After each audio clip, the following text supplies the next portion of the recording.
Bismillahirrahmanirrahim. This is second lecture of chapter number 10, good by Mr. Chips. Let's start with the reading first, then later on grammatical structure and questions as well. And in the end, there will be the solution of exercise given in the end of each slide. अब जरा देखिएगा जी, he had been left a vision. अब उसके एक नजरिया बन गया था, एक आइडिया बन गया था. That grew clear with each year of, जो हर गुजरते साल के साथ वाज़े से वाज़े होता जा रहा था. Of England for which the days of ease were nearly over. England जिसके लिए सुकून के दिन अब खत्म हो चुके थे, were over. Ease से मुराद comfort. Of nation staring into channels. एक कौम जो कि नए रास्तों पर गामजन हो. Staring into का मतलब होता है ड्राइव करना, डायरेक्ट करना, पॉइंट आउट करना. चैनल्स उन रास्तों की तरफ, where a hair breadth of error, जहां पे एक मामूली सी गलती भी. ये दो इडियम इस्तेमाल होते हैं, एक हेयर ब्रेड्थ एस्केप है और एक हेयर्स ब्रेड्थ है. यहाँ पे हेयर ब्रेड्थ ऑफ इस्तेमाल करते हैं हम. तो जहां पे छोटी सी गलती भी माइट बी कैटास्ट्रोफिक, जो बहुत तबाहकुन साबित हो सकती है, disastrous. He remembered the diamond jubilee, उसे वो डायमंड जुबली याद है. डायमंड जुबली ये क्वीन विक्टोरिया की डायमंड जुबली थी, जो 1897 में सेलिब्रेट की गई. ये डायमंड जुबली 60 साल की एनिवर्सरी पे होती है, 60वीं एनिवर्सरी पे होती है. इसके दो मतलब हैं, ये दो तरह से सेलिब्रेट की जाती है. किसी बंदे की उम्र इतनी हो जाए, ये शादी को गुजरे हुए इतना अरसा हो जाए, या फिर किसी थ्रोन वगैरह पर उसको बराजमान हुए हो जाएं 60 साल, तो उसके लिए यूज करते हैं. जैसे ये चंद उन लोगों में शामिल थी क्वीन विक्टोरिया जिसको 60 साल तक हुकूमत मिली. अभी जो क्वीन एलिजाबेथ है अभी इस वक्त 2, उसके भी क्या होगा 60 साल की. तो उसने जो ना वो एनिवर्सरी सेलिब्रेट की 2012 में, अभी जिस वक्त है पावर में क्वीन. तो डायमंड जुबली से याद है. There had been a whole holiday, school में हॉलीडे थी. और and he had taken Kathy to London to see the procession, और वो कैथराइन को लंदन में लेके गया था जुलूस देखने के लिए. प्रोसेशन से मुराद क्या होगा, जुलूस. That old and legendary lady, वो बूढ़ी और क्या होगा मशहूर और मरूफ खातून. लेजेंडरी का मतलब famous, renowned. Sitting in her carriage, जो अपनी गाड़ी में बैठे हुए, like some crumbling wood doll, जो कि किसी लड़खड़ाती हुई, क्रम्बलिंग काम तो ही, ट्रेम्बलिंग वुडन डॉल की तरह लग रही थी. जाहिर बूढ़ी होगी थी. And had symbolised impressively so many things, और वो इंडिकेट कर रही थी, पॉइंट आउट कर रही थी, इंप्रेसिवली क्या होगा बहुत ज्यादा माइल करने वाले अंदाज से. तो इंप्रेसिवली सो मेनी थिंग्स, बहुत सारी बातों को की तरफ इंडिकेट कर रही थी. वो क्या चीज इंडिकेट कर रही थी, that herself was nearing an end, जिस तरह से उसकी आखिरी वक्त आ चुका था, यानी कि बूढ़ी हो चुकी थी और आखिरी वक्त आ चुका था. इसी तरह से इंग्लैंड के पुराने रस्म और रिवाज का भी दौर एंड पे था. Was it only the century, क्या ये इख्तिताम था सदी का, सदी भी इख्तिताम की पजीर थी. क्वीन भी ज़ाहिर 1903 में फौत हो गई थी, तो उसके भी आखिरी एग्जाम चल रहे थे. और उसके अलावा कहता है या फिर एन एपिक, या किसी दौर का इख्तिताम था. देन फ्रेंजीड, फिर क्या होगा परेशान कुन कर देने वाले, एडवर्डियन डिकेड, एडवर्ड के 10 साल. डिकेड के मतलब 10 years. Like an electric lamp, electric lamp की तरह. दैट ग्रोज ब्राइटर एंड विदर, जो कि ब्राइटर भी होता जाता है और विदर खराब भी हो जाता है. विदर का मतलब जो है ना वो खराब हो जाना या एंड हो जाना, या इससे मुराद, विदर से मुराद इन्वोक या इंस्टिगेट करना भी होता है. यानी ज्यादा बढ़ने को भी हम क्या कहते हैं, यानी अपनी असल शक्ल से बिगड़ जाए और ज्यादा लो दे दे, उसको भी हम विदर कहते हैं. ये विदर है ये लफ्ज। Just before it Burns out, जब ये बिल्कुल खत्म हो जाता है, बर्न आउट का मतलब होता है एग्जॉस्ट हो जाना, खत्म हो जाना, जल के तबाह हो जाना, उसको हम बर्न आउट कहते हैं। इसमें जो हमारा सवाल है कि मिस्टर जिप्स के हवाले से है, what did he remember, did he remember about diamond jubilee, diamond jubilee के बारे में उसने क्या याद किया।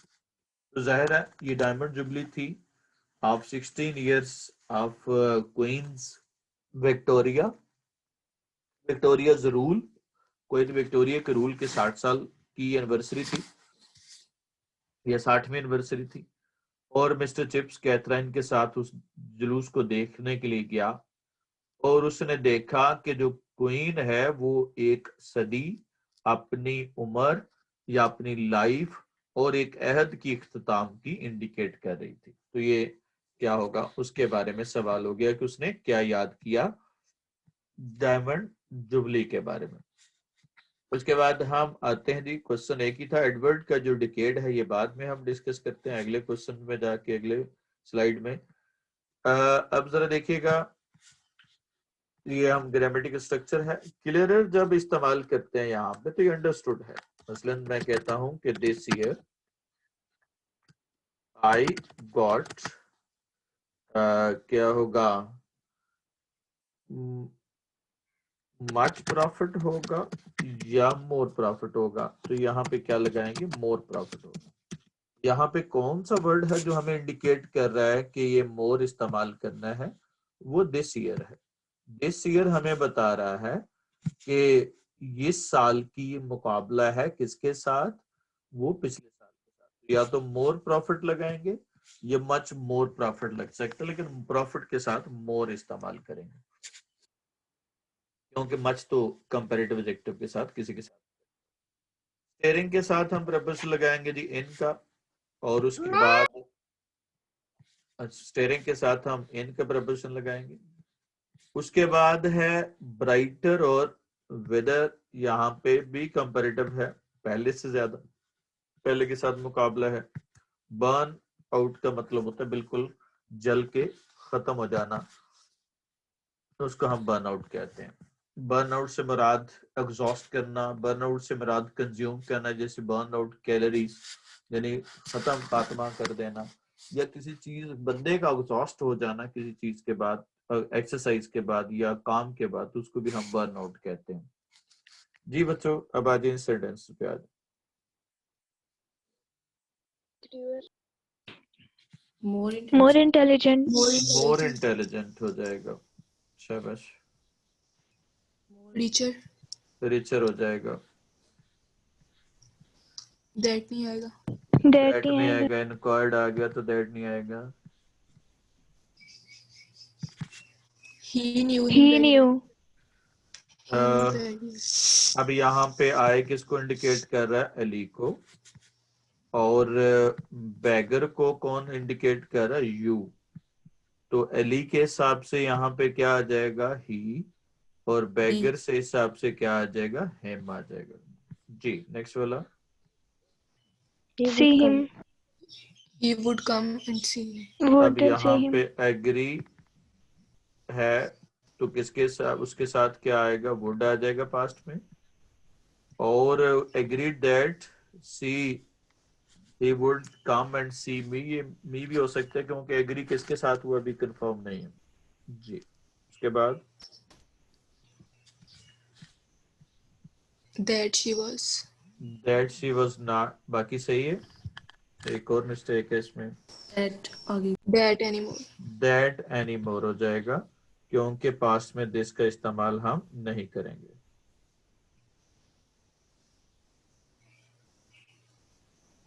That he was He always was, his friend, Talal said to him that, अब यहाँ पे आए कौन कह रहा है कि मैं उसका फ्रेंड हूँ, यहाँ पे तलाल कह रहा है, तो उसके हिसाब से क्या होगा, ही आ जाएगा। जी यहाँ तक किसी को क्वेश्चन है इनके बारे में तो पूछ लें। चलें next to the next page. अब ये एडवर्डियन डिकेड की कंडीशन को बयान कर रहा है। स्ट्राइक्स थी, हड़तालें थी, लॉकआउट, तालाबंदियां, शैंपेन डिनर, जो अमीर लोग थे वो शैंपेन के साथ शाम का हल्का जो खाना उसको हम सफर कहते हैं। अनएम्प्लॉयड जो लोग थे वो मार्च कर रहे थे, हंगर मार्चेस उसको कहते थे। चाइनीज लेबर के प्रॉब्लम थे, ये ऐसे वर्कर थे जो बरतानिया ने फर्स्ट वर्ल्ड वार में हायर किए, किसके लिए? वो जंग लड़ने के लिए। क्या होगा? जंग लड़ने के लिए वो हायर किए थे, वो सिर्फ फौज को सपोर्ट देने के लिए थे, यानी कि उसकी लॉजिस्टिक सपोर्ट को सामान वगैरह पहुंचाने के लिए। तो उनको चाइनीज लेबर कहते हैं। अब ये प्रॉब्लम पैदा हो गया, उनको परमानेंट किया जाए या उनको छोड़ा जाए। टैरिफ रिफॉर्म्स और टैक्सेशन की इस्तेलाहात थी। एचएम ड्रेड नॉट, ये रॉयल नेवी में एक जहाज इंट्रोड्यूस हुआ 1906 में। मार्कोनी जिसने पहला रेडियो इन्वेंट किया। Home rule for Ireland, Ireland अपनी क्या होगा, आयरलैंड चूंकि उसके साथ बरतानिया के साथ एक क्या था, स्टेट थी या कंट्री था जो उसके साथ उसके अंडर था, तो वो उनका कानून भी बरतानवी कानून था। तो वो उन्होंने अपने हुकूक के लिए जंग लड़ी और उन्होंने अपने कंपेन की अपनी गवर्नमेंट के लिए, सेल्फ गवर्नमेंट के लिए। तो इसके लिए उसको होम रूल कहते हैं। डॉक्टर क्रिपन का इशू था, ये एक अमेरिकन होम्योपैथिक ईयर और आई स्पेशलिस्ट था जो मेडिकल डिस्पेंसर भी था। उसने अपनी बीवी को कत्ल कर दिया और उसने पहली दफा इसको पकड़ा वायरलेस टेलीग्राफी के जरिए से, जो वायरलेस पुराने जमाने में किया जाता था, आज भी इस्तेमाल होता वायरलेस है। सफरेजेट्स जो है ये औरतों के हकूक की तंजीमें थी, जो मूवमेंट्स थी, उनको सफरेजेट्स कहते हैं, जो अपने हकूक के लिए, वोट डालने के हकूक के लिए लड़ रही थी। द लाइन्स ऑफ शेल्ट, क्या होगा, क्या होगा, शेल्टलिया। तो ये शेल्टलिया के जो लाइन थी, ये बॉर्डर था जहां पे ओटमन आर्मी और क्या होगा, इंग्लैंड की आर्मी आपस में बरसरे पेकार थी। तो उस वॉर को वॉर ऑफ शेल्टलिया कहते हैं। अप्रैल की मॉर्निंग, ये सारे के सारे यहाँ पे जितने भी मेंशन किए गए हैं, ये सब के सब वो है condition of post Edwardian decade, के पोस्ट एडवर्डियन डिकेड में क्या सूरत हाल थी। अच्छा, उसके बाद है जी, अप्रैल इवनिंग विंडी और रेनी थी। फोर्थ फार्म जो ना वो कंस्टिट्यू कर रही थी, इंटरप्रेट कर थी वर्चल को। इंटेलिजेंटली नहीं थी, फॉर एक्साइटिंग न्यूज थी पेपर में कि young Grayson in particularly careless था और प्री ऑक्युपाइड था। वो सोच में पड़ा हुआ था, सबक से लापरवाह था, क्वाइट नर्वस बॉय था। ग्रेसन वो कहता है, chips Grayson you stay behind after the rest, आप जो ना जाके पीछे खड़े हो जाओ सबके पीछे। अब यहाँ पे what was the condition of England in Edwardian decade, Edwardian decade में क्या थी हालत। तो ये आपने सवाल का जवाब कैसे देंगे जी? एडवर्ड के डिकेड में डिस्ट्रेस थी, प्रॉब्लम थी और मूवमेंट्स का दौर था, कॉन्फ्लिक्ट का दौर था। और उसमें चंद मिसालें देनी है: strike, lockout, champagne dinner, unemployed marches, Chinese labour, tariff reforms और सफ्रेजेट्स वगैरह वगैरह। ये कॉमन जो है ना उस दौर में होने वाले इश्यूज थे जो उस वक्त हुए थे। इसमें यही सवाल है, किसी चीज की समझ नहीं आई तो पूछ लें।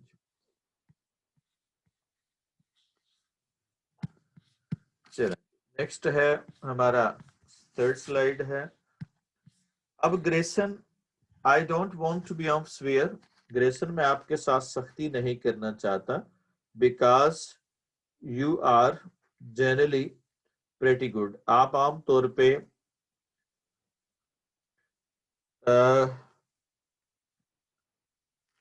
आमतौर पे अच्छे होते हो इन योर वर्क, अपने काम में, but today you don't seem, आप जो ना वो नजर नहीं आते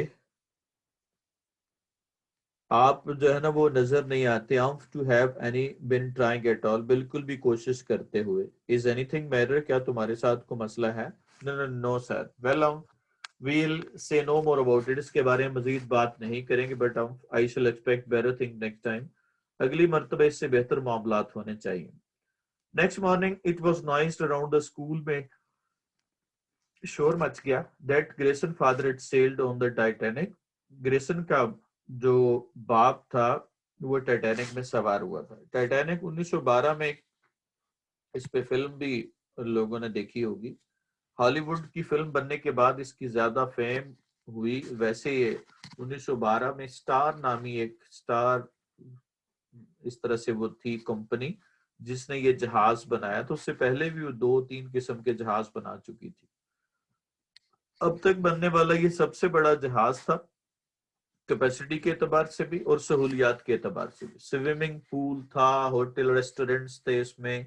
ये उस दौर की बात करें, 1912 की बात करें, उस वक्त तमाम फैसिलिटीज के साथ, इवन वायरलेस के साथ ये जहाज था। 48 बोट की इसमें कैपेसिटी थी, लेकिन वो इतने कॉन्फिडेंट थे उसके जो क्रू और दूसरे इंजीनियर्स के, उस पे सिर्फ 24 बोट्स रखी गई कि ये तबाह होने वाला जहाज नहीं है, क्योंकि उसमें बहुत सारी सेफ्टीज थी। वाटर लॉक्ड या वाटर प्रूफ जो है ना डोर्स थे, और एंड मैनी मोर, यानी बहुत सारी उसमें फैसिलिटीज थी। लेकिन 2495 के करीब उसमें सवार थे लोग, और लेकिन अनफॉर्चुनेटली वो पहले ही वॉयज में तबाह हो गया। ये जा रहा था अमेरिका की तरफ, जहां पे ये ज्यादातर रिच लोग थे जो वहां पे आबाद होना चाहते थे, और वहां पे जाते हुए 2400 में से 1500 समथिंग लोग मारे गए।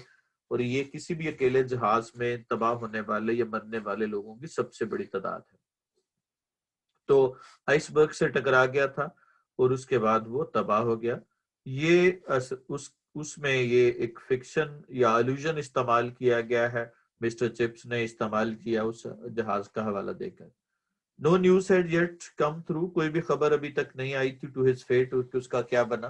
ग्रेसन वाज एक्सक्यूज लेसन, उसको लेसन माफ कर दिए गए, यानी लेसन से छुट्टी दे दी गई। For the whole day school centred upon, उसके गिर्द घूमता रहा।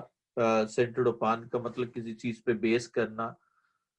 हिज एंजाइटी, उसकी टेंशन या वरीज के बारे में। देन केम द न्यूज, फिर खबर आई कि that his father had been among those rescued, उसका बाप उनमें शामिल था जो बच गए थे।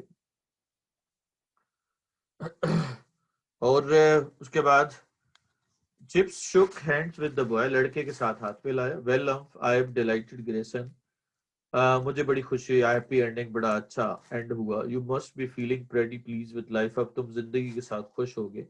Yes sir, I quite nervous boy and it was Grayson senior, उसका जो बेटा आया आगे वो बिल्कुल नर्वस लड़का था, not junior, whom chips was destined to condole, जिसके साथ क्या होगा, चिप्स ने बाद में उसके ताज़ियत की, कंडोल का मतलब किसी की फौतगी पर अफसोस का इजहार करना, उसको कंडोल कहते हैं।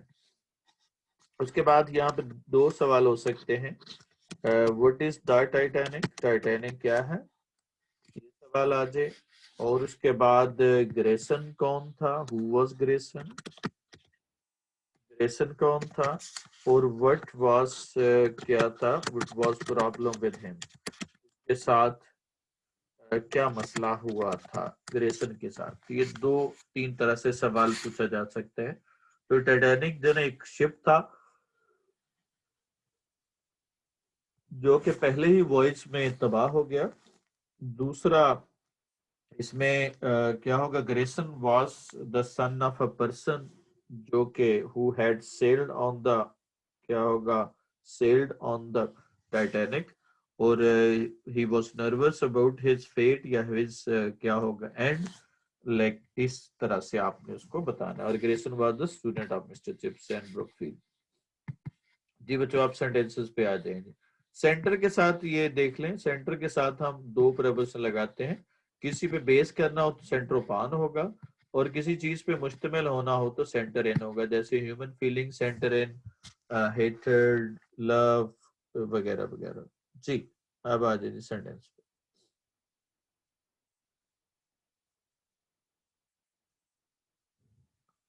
He had never. Blame that he, अब यहाँ पे दे कौन है, इंडिकेट नहीं किया गया, तो यहाँ पे ही हो जाएगा क्योंकि क्लेम वही कर रहा है। जी,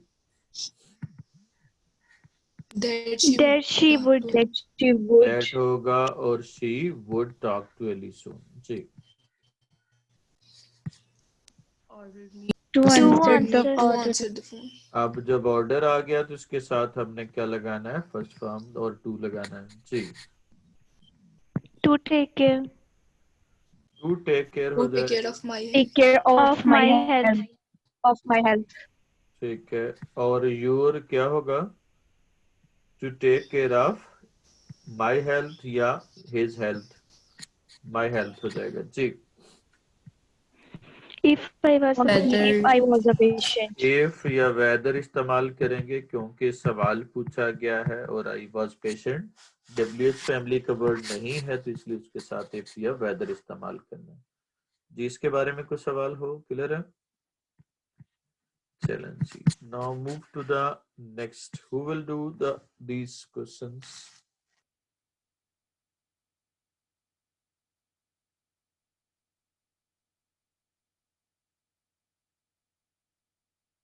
जी बच्चों, anyone? Just remembered about Diamond Jubilee. That he went to London with Catherine to attend the function. The queen looked like a crumbling doll because she was old aged. It indicated the end of an age. जी, अभी यहाँ पे remembered और diamond jubilee of क्या होगा, queen's 60th anniversary of the throne. ठीक है, और mister chips went to London, वो क्या नाम है, the queen looked like crumbling doll because she was old aged and indicating the end of an age. जी, characteristics of Edward indicates. Edwardian decade was full of political and social disturbance. It was a period of change and right movements. It was characterized by strikes, lockouts, reforms, and unemployment. इसमें आप दूसरी चीजें भी लिख सकते हैं जो हमने पढ़ा था, शैंपेन क्या होगा, tariff reform, champagne suppers, unemployed marches वगैरह, उसमें आप लिख सकते हैं उसके। ग्रेसन कौन सा जी, और क्या उसके बाप का बना, और टाइटैनिक क्या था? जी,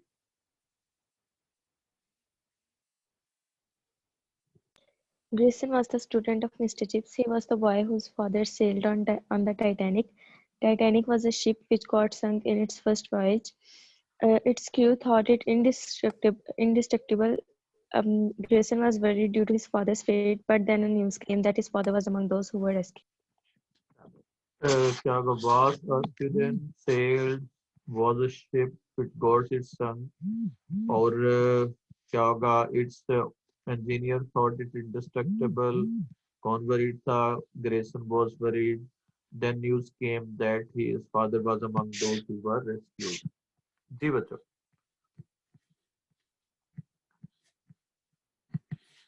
Whom did you home did you call होगा, यहाँ पे कॉल वर्ब है, यू सब्जेक्ट है और ऑब्जेक्ट की जगह पे हु आ जाएगा। जी, Whom I saw. whom I saw? Home I saw, क्या होगा, सॉ वर्ब है, सब्जेक्ट आपका आए है, तो हु किसकी जगह पे आ रहा है, ऑब्जेक्ट की जगह पे आ रहा है। जी, As or not. क्या होगा, सॉरी, क्या होगा, एज आर नॉट। जब हम एग्जांपल दे रहे हैं तो सच एज होगा, और जब हमने क्लॉज एम्फेसिस के लिए इस्तेमाल करनी है तो दैट लगाएंगे। जी, That I bought How's the last that? year. Same house है तो स्पेसिफिक हो गया, तो उसके साथ दैट इस्तेमाल करना है। His breath. His यहाँ पे every boy and every man जब है तो वो देर आ जाएगा, प्लूरल में इस्तेमाल करेंगे। जब एवरी एक दफा आएगा तो उसके साथ सिंगल इस्तेमाल करेंगे। ठीक है, ये भी मुख्तलिफ ग्रामर्स में इसमें भी कंफ्यूजन है इसमें कि ये मतलब मुख्तलिफ ग्रामर में मुख्तलिफ तरह से है। कुछ इनको जो लेटेस्ट ग्रामर है उनमें इनको प्लूरल लिया जाता है, और जो ओल्ड ग्रामर्स हैं वो पुरानी ग्रामर में इसको प्लूरल लिया जाता है, और नई ग्रामर में ये सिंगल इस्तेमाल होता है। लेकिन आपने फिर डिपेंड करता है, आपने देखना है कि ऊपर ऑप्शन आपका क्या लिखा हुआ है। ऊपर अगर ऑप्शन देयर वाला है तो ये समझ जाइएगा कि यहाँ पे सिंगल इस्तेमाल करना चाह रहा है। और क्योंकि ये दोनों तरह की कंट्रोवर्सीज है, पेपर बनाने वाले के जहन में हो सकता है कोई बात कौन सी हो, उसने कौन सी ग्रामर पढ़ी, उसके जहन में क्या आइडिया हो, तो इसलिए दोनों तरह से ये आ सकता है। क्योंकि ये कंट्रोवर्शियल पॉइंट्स हैं जो ग्रामर में दो तरह के मुख्तलिफ स्कूल ऑफ थॉट जन्म देते हैं। लेटेस्ट ग्रामर में ये क्या यूज किया जाता है, ये प्लूरल इस्तेमाल किया जाता है। और जो हमारी ऑर्थोडॉक्स ग्रामर है, जो हमारी प्रिस्क्रिप्टिव या हमारी जो रिकमेंडेड बुक्स हैं, उनमें ये सिंगल इस्तेमाल होगा, इसके प्लूरल इस्तेमाल होगा। और क्या होगा, ये मैं कंफ्यूज कर रहा हूँ, इसमें नई ग्रामर के मुताबिक ये क्या होगा, सिंगल होगा, पुरानी में ये प्लूरल होगा। और नई ग्रामर के मुताबिक जब एवरी एक दफा आ जाए तो वो प्लूरल होगा, लेकिन पुरानी ग्रामर के मुताबिक वो सिंगल होगा। तो ये दो तरह से राय पाई जाती है। जी नेक्स्ट वाला, Who have Who served. have who have served, यहाँ पे मिनिस्टर की जगह पे who है और उसके हिसाब से have लग गया। That are. that किसकी जगह पे लग रहा है, एसएस की जगह पे। Masses. We enjoyed ourselves. We enjoyed ourselves, enjoy के साथ ऑब्जेक्ट आ जाएगा, ऑब्जेक्ट नहीं आएगा तो फिर हम रिफ्लेक्सिव प्रोनाउन इस्तेमाल करेंगे। Himself of the. अब male himself के of Well, साथ हम रिफ्लेक्सिव प्रोनाउन इस्तेमाल करेंगे हिमसेल्फ। इधर himself नहीं आएगा। यहाँ पे ये भी वही कंफ्यूजन है, जितनी भी इंग्लिश की ग्रामर्स हैं उनमें हाँ ये इसके साथ हिमसेल्फ नहीं आएगा, सॉरी वो अगला वाला है। केप्ट अवे के साथ हम हिमसेल्फ नहीं लगाते। मेक मैरी के साथ भी जो है ना वो आवर सेल्फ नहीं लगाएंगे, मेक मैरी इकट्ठा एक फैशन है। हिड वाला, ये जो मैं बता रहा था, हिड वाले में दो ऑप्शन होते हैं। हिड वाला भी यही कंफ्यूजन है, हमारी जितनी भी पाकिस्तानी ग्रामर है उसके मुताबिक हिड के साथ रिफ्लेक्सिव प्रोनाउन नहीं लगाते। लेकिन मैंने किसी वो जो नेटिव राइटर्स है उनके हाथ से लिखी हुई मैंने कभी नहीं पढ़ी। और क्या होगा, उसके साथ भी हिमसेल्फ इस्तेमाल करते हैं। लेकिन फिर वही बताऊंगा कि अगर आपको ऊपर आ जाए क्या आ जाए, हिमसेल्फ ऊपर आया हो तो फिर अंडरस्टूड है कि हिमसेल्फ नहीं लिखना। जी that sing द बर्ड है तो ये क्या हो जाएगा, दैट सिंग्स हो जाएगा। स्पेसिफिक वर्ड के साथ हम एसेंशियल क्लॉज के साथ दैट लगाते हैं। और द बॉय है that हु इस्तेमाल करेंगे, पर्सन के साथ बेहतर है कि हु ही इस्तेमाल करें। जी That that a boy that आ जाएगा, यहाँ पे भी सेम आ गया तो उसके हिसाब से दैट लगा दिया। ईच है ना तो क्या हो जाएगा, हिज और हर अगर ऑप्शन आ जाए तो वो ज्यादा सुटेबल है, वरना हिज नोटबुक आ जाएगा। all of all of us us. जी ऑल ऑफ अस हो जाएगा, उसके साथ हमने ऑब्जेक्ट लगाना है।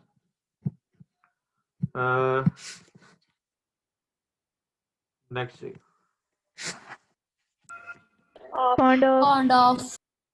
फॉन्ड ऑफ हो जाएगा, ठीक है। Repented of. रिपेंटेड ऑफ हो गया। wait for wait, he didn't wait for me। To. to क्या होगा, obliged to हो जाएगा। hostile to hostile to। Next वाला, Charlie many pieces of work many pieces of work, ठीक है। Then older than I When. Charlie older than I हो जाएगा। Urdu is an easy language Urdu is an is easy an language easy language। Lacking interest. lacking of. interest in lacking interest होगा। lacking यहाँ पे verb के तौर पे, noun के तौर पे, ये verb के Verb. तौर पे। जब verb के तौर पे आ जाए तो ऑब्जेक्ट लगाना है, इसके बाद ऑफ नहीं लगाना। और शी हैज अगर ला जाए तो फिर लैक ऑफ हो जाएगा जी। नेक्स्ट वाला You, he, and I. You, he, and I. जी। उसके बाद क्या होगा, यू ही एंड आई हो जाएगा। उसके बाद नेक्स्ट वाला है जी हमारा पैराग्राफ है। इसमें बताइएगा जी पहले सेंटेंस में वर्ब कौन सा है, वर्ब कौन सा है? निकाली, निकाली गई, लाश, निकालना, निकालना वर्ब हो गया। सब्जेक्ट कौन सा है? पता नहीं पता, पहले टीपू Unknown. निकाल रहे हैं, उनकी लाश। मरने के बाद निकाल रहे हैं। सुल्तान टीपू की लाश हमारा ऑब्जेक्ट हो गया। और निकाली गई कहां से, ये एडवर्ब ऑफ मुर्दा सिपाहियों के डेथ से एडवर्ब ऑफ प्लेस हो गया। और शाम को एडवर्ब ऑफ टाइम हो गया। और जब भी एडवर्ब ऑफ टाइम है तो क्या बना जी, व्हेन शाम को, व्हेन इन द इवनिंग। अब चूंकि पैसे वाइस है तो पैसे वाइस में ऑब्जेक्ट को पहले लगाते हैं। द कॉप्स या Sultan Fateh Ali Tipu's corpse was taken out, किससे, डेर से, फ्रॉम द हीप ऑफ, क्या होगा, क्या होगा, मार्टाइड सोल्जर्स या डेड सोल्जर्स। उसकी टोपी, यहाँ पे वैन वाली क्लॉज के बाद कॉमा लगा दी जी। इसमें बताइएगा वर्ब कौन सा, उसकी तलवार और पेटी गायब थी। गायब होना, गायब होना वर्ब है या इंफॉर्मेशन है? ये इंफॉर्मेशन है। इंफॉर्मेशन, किसके बारे में इंफॉर्मेशन है? उसकी तलवार, पेटी और पगड़ी, ये सब्जेक्ट हो गया हमारा। तो हिज स्वॉर्ड, पेटी को कहते हैं girdle, and turban were missing, वो गायब थी। जिंदगी की तरह मरने के बाद उसके चेहरे से बेखौफी है याद। बताइए कि सेंटेंस में वर्ब कौन सा है? आया होना, या होना वर्ब नहीं है, ये इंफॉर्मेशन है। और अब ये किसके बारे में बात हो रही है? यान थी, बेखौफी है यान थी, जिंदगी है यान नहीं, बेखौफी। और बेखौफी किससे? उसके चेहरे से। तो इसका मतलब है बेखौफी के मीनिंग में कौन इजाफा कर रहा है? उसके चेहरे से क्या थी? बेखौफी। और मरने के बाद, ये कौन सा एडवर्ब आ गया? एडवर्ब ऑफ टाइम आ गया। और जिंदगी की तरह, ये सिमिली आ गई जब हम इस्तेमाल करते हैं की तरह। तो पहले सब्जेक्ट आ जाएगा, क्या होगा, डॉन्टलेसनेस या ब्रेवरी, ये डॉन्टलेसनेस या fearlessness. From his face was evident, या was evident from his face. The dauntlessness from his face was evident. मरने के बाद भी, even after death, जैसे जिंदगी की तरह, as it was in during his life, जिस तरह से उसकी जिंदगी में हुआ करती थी। जिस्म गर्म था और चेहरा सही सालम था, वो बताइएगा जी। कोई नहीं, इंफॉर्मेशन है, इंफॉर्मेशन है, गर्म होना इंफॉर्मेशन, और सही सालम भी इंफॉर्मेशन। और इसका सब्जेक्ट कौन सा है? सही सालम का सब्जेक्ट चेहरा है, और गर्म होने का सब्जेक्ट जिस्म है। तो क्या बना, his body was warm and the face was unharmed या अनडैमेज्ड। उसके बाद है, सुल्तान शहीद के मरने के साथ हिंदुस्तान की आजाद होने की तमाम तर उम्मीदें खत्म होंगी। वो अब क्या है यहाँ पे? खत्म होना, खत्म होना। अब कौन खत्म हुआ? तमाम तर उम्मीदें, क्योंकि ये पहले ही खत्म होना, होने का मीनिंग दे रहा है, बीइंग का मीनिंग दे रहा है। तो हमने पढ़ा था कि जब कोई भी बीइंग का मीनिंग हो तो वो ऑलरेडी पैसिव होता है, बेसिक वो एक्टिव स्ट्रक्चर में हो। और बीइंग का जब इस्तेमाल करते हैं तो ऑलरेडी होने का मीनिंग देता है, इसलिए इसके साथ मजीद पैसिवाइज नहीं बन सकता उसको, इसलिए ये बेसिकली सब्जेक्ट ही है लेकिन होने का मीनिंग दे रहा है। और तमाम तर उम्मीदें खत्म होगी। अब उम्मीदें कौन सी है? हिंदुस्तान के आजाद होने की। ये किसके मीनिंग में इजाफा कर रहा है? उम्मीदों के। और सुल्तान शहीद के मरने के साथ ही, ये उसका एडवर्ब ऑफ टाइम है। ये कब की बात है? सुल्तान शहीद के मरने के साथ। अब ये भी खत्म होगी, तो और पहले सब्जेक्ट आ गया, all the hopes of the independence of Hindustan क्या होगा, खत्म होगी, फिनिश्ड या vanished with the death of the sultan, क्या होगा, with the death of the sultan martyr, या क्या होगा, सुल्तान शहीद, द सुल्तान और मार्टायर, दोनों जो नंबर टाइटल है। मगर पाकिस्तान का क्याम टीपू के ख्वाब की ताबीर है। अब जरा बताइएगा यहाँ पे वर्ब कौन सा है? नहीं है, इंफॉर्मेशन है। इंफॉर्मेशन है, कौन सा सब, कौन सी इंफॉर्मेशन है? ताबीर है। और ताबीर किसके बारे में, सब्जेक्ट कौन से सेंटेंस का? टीपू के ख्वाब। ताबीर कौन है? पाकिस्तान का क्याम है। तो ये पाकिस्तान का क्याम सब्जेक्ट होगा और ख्वाब की ताबीर है। टीपू के ख्वाब की क्या है, ये ताबीर है, ये इसकी एडजेक्टिव फ्रेज है। तो but the establishment of Pakistan subject आ गया, इज द क्या होगा, फुलफिलमेंट या क्या होगा, materialisation of Sultan Tipu's dream, Sultan Tipu के ड्रीम का ख्वाब है। This was all about for today's lecture. If you have any question regarding the paragraph or other thing, you can ask.